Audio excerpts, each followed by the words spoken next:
Kita ke informasi seputar KLM Wahyu Ilahi 02 yang dikabarkan hilang kontak pada hari Jumat lalu. Dipastikan terbakar di perairan Bima, Nusa Tenggara Timur. 12 penumpang dan 8 orang anak buah kapal berhasil diselamatkan dan saat ini berada di Pelabuhan Probolinggo, Jawa Timur. Badan Penanggulangan Bencana Daerah Jeneponto masih menunggu arahan Bupati Jeneponto terkait pemulangan semua ABK dan penumpang KLM Wahyu Ilahi yang berhasil selamat.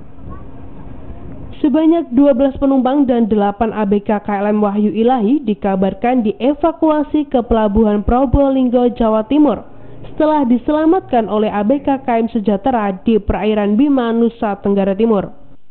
KLM Wahyu Ilahi terbakar di perairan Bima, sementara kurang lebih 200 ekor hewan yang dimuat kapal tersebut ikut terbakar dan terapung di laut. KLM Wahyu Ilahi memuat hewan ternak seperti kambing, sapi, dan kuda yang rencananya akan dijual di Jeneponto.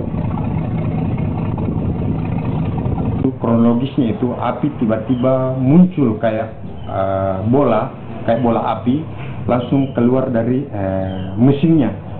Dari mesinnya itu terletak di sekitar perairan Bima, sudah hampir dekat dengan Takabonerate.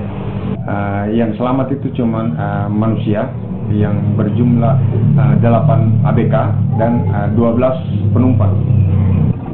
Kepastian kabar terbakarnya KLM Wahyu Ilahi 02 diperoleh BPBD Jeneponto dari seorang ABK melalui telepon seluler pada Minggu siang. KLM Wahyu Ilahi hilang kontak saat berlayar di Pelabuhan Marapokot, Embai, Nusa Tenggara Timur menuju Pelabuhan Desa Bungen, Kecamatan Batang, Kabupaten Jeneponto. Muhammad Salih, Kompas TV, Jeneponto, Sulawesi Selatan.